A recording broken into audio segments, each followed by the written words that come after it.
কর্মকারের ফাঁসির দাবিতে আজকের বিক্ষোভ সমাবেশ গুরুদাসপুর থানার মোড় শাপলা চত্বরে জড়ো হয়েছে জুম্মার নামাজ শেষে অসংখ্য মুসল্লিগণের আজকে জনসমাবেশ।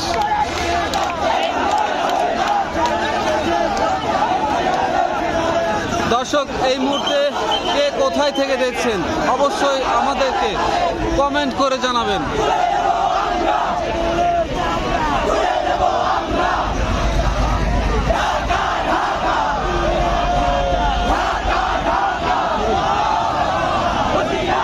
শিমুল কর্মকারের ফাঁসির দাবিতে বিক্ষোভ সমাবেশ।